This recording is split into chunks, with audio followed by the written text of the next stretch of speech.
Hello friends, UPSC prelims तो आ ही गया। अब हम आज बात करेंगे उन 6 ब्लंडर्स की जो अगर आपने किए तो आपका सिलेक्शन नहीं होगा। आप बहुत ध्यान से सुनिए क्योंकि एक अलर्ट करने वाला वीडियो है। आप इन चीज़ों को मिस मत करिएगा। जिस तरह बताया गया उन चीज़ों पर ध्यान दीजिए, नहीं तो आपको चांस ही नहीं मिलेगा कि आपका क्वालिफिकेशन हो या आप सिलेक्ट हो पाए।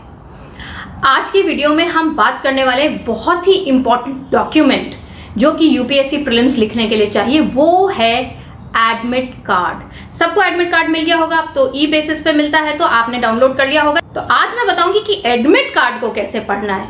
मुझे मालूम है बहुत सारे लोग कहेंगे अब इस समय पे आप एडमिट कार्ड के बारे में बात करें, कैसे पढ़ना है, क्या करना है। हम पहले ही इतने उलझे हुए मोटी मोटी किताबों में, वो ठीक है, लेकिन अगर आपने इस इंफॉर्मेशन को मिस कर दिया तो आप सोच भी नहीं सकते कि उसके आपके साथ कितना बुरा हो सकता है, क्योंकि ऐसा लोगों के साथ हो चुका है। अब आप कहेंगे ये तो सिर्फ एक इंफॉर्मेशन वाला डॉक्यूमेंट है, एंट्री के लिए हमें ये चाहिए होता है, इसमें होता ही क्या है। आपने ठीक कहा। आपको पता है अभी हाल ही में हुए रीट एग्जाम में कुछ कैंडिडेट्स एडमिट कार्ड में दिए गए टाइम से बस थोड़ी सी देरी से पहुंचे और वहां पे मौजूद गार्ड्स ने उन कैंडिडेट्स को अंदर नहीं जाने दिया, उनकी रिक्वेस्ट को इग्नोर कर दिया, क्योंकि गार्ड्स की ड्यूटी यही है कि डिफाइंड टाइम फ्रेम में एंट्री करानी है।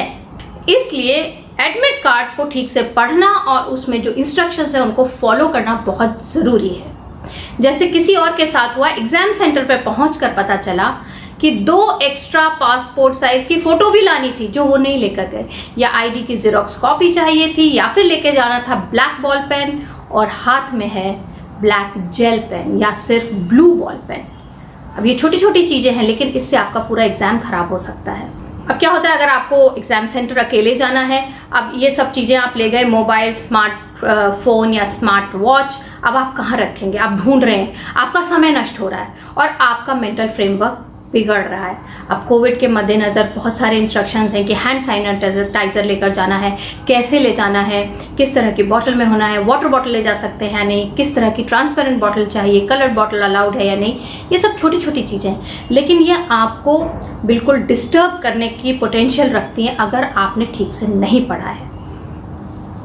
और उससे भी ज़्यादा शॉकिंग ये हो सकता है कि एग्ज़ाम सेंटर का जो एड्रेस दिया है हम उस तक पहुँचे ही नहीं, या सीनियर सेकेंडरी स्कूल ब्रांच पर जाना चाहिए था लेकिन पहुँच गए उसी नाम की जूनियर हाई स्कूल ब्रांच, या फिर ट्रैफिक जाम की वजह से हम दिए हुए समय के कुछ 1-2 मिनट के बाद पहुँचे।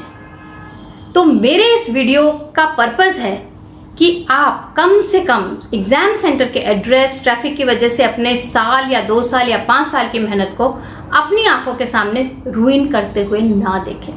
एक एग्जामिनेशन सेंटर पर 2 तरह के कैंडिडेट्स होते हैं, जो आसपास के शहरों के लगभग 50 से 200 किलोमीटर दूर से आए हुए और लोकल रेसिडेंट्स। आसपास के शहरों से आए हुए candidates UPSC civil services prelims 2021 के लिए अगर अपियर हो रहे हैं तो आपको सेंटर का एड्रेस शायद ही मालूम होगा। चलिए मान लीजिए आप दिल्ली से 100 किलोमीटर दूर से आए हैं। अब मान लिया कि आपको एग्ज़ाम सेंटर मिला है साउथ दिल्ली के आर.के. पुरम सेक्टर 2 में। बहुत संभावना ये है कि आपको पता नहीं होगा कि आर.के. पुरम सेक्टर 2 कैसे पहुंचा जाए। इसलिए हमारे पास कुछ छोटे छोटे टिप्स हैं जो आपके लिए बहुत हेल्पफुल होंगे, क्योंकि एग्ज़ाम टाइम पे माइंड का फ्री होना, सेटल होना बहुत ज़रूरी है। पहली बात, अगर आप दूसरे शहर से आ रहे हैं तो एग्ज़ाम से 1 या 2 दिन पहले आए, किसी होटल, लॉज, अकोमोडेशन सर्च करके वहाँ रहे। एग्ज़ाम वाले दिन किस तरह से एग्जामिनेशन सेंटर पहुँचना है, प्राइवेट व्हीकल लगेगा, कार लगेगी, बस लगेगी, ये सब कुछ आप पहले से पता कर लें। अपनी स्टेशनरी को एक ट्रांसपेरेंट बैग में रखें। एडमिट कार्ड को प्रॉपरली रीड करें कि क्या इंस्ट्रक्शंस हैं। अच्छा ये रहेगा कि आप एग्जामिनेशन सेंटर को के पास ही अकोमोडेशन ढूंढें और जाकर देख आएँ उस सेंटर को। अगर आपकी लोकेशन दूर भी है अकोमोडेशन की तो भी आप एक एफर्ट करिए और अपने सेंटर को देख कर आइए। खासकर इस बात का ध्यान दीजिए कि कहीं उस नाम के कई स्कूल तो नहीं हैं और आपका स्कूल या आपका सेंटर सही वाला है या नहीं, क्योंकि अगर आप गलत जगह पहुंच गए तो आपका बहुत सारा टाइम भी वेस्ट होगा। हो सकता है आप टाइम से न पहुंच पाए एग्ज़ाम देने। ब्रेकफास्ट लाइट कीजिए, उससे पहली रात अच्छा सोइए। हर हाल में टाइम से 45 मिनट्स पहले अपने सेंटर पहुंचने का प्रयास करिए, उससे ज़्यादा लेट मत होइए। एग्ज़ाम की चिंता में रात भर जागना या दोस्तों के साथ एग्ज़ाम की बेवजह की डिस्कशन करना, इसको मत करिए। और एक और गलती लोग करते हैं कि एक दिन पहले बहुत सारी नई इन्फॉर्मेशन गैदर करने की कोशिश बिल्कुल मत करिए। अब हम आते हैं कि अगर आप लोकल रेसिडेंट हैं, आपकी सिटी में ही आपका सेंटर है, तो आपको ज़्यादा जानकारी होगी कि कौन सा स्कूल है, कौन सा कॉलेज है या कहाँ पे आपका सेंटर पड़ा है। लेकिन फिर भी कोई हर्ज नहीं है कि आप जाकर उस सेंटर को देख लें। अगर आपके क्षेत्र में ऑटो कैब सर्विस अच्छी नहीं है तो आप अरेंजमेंट पहले से करिए, कोई ऑटो या कैब बुक करके रखिए। एग्ज़ाम वाले दिन हड़बड़ाइए मत कि अब कहाँ से अरेंजमेंट होगा।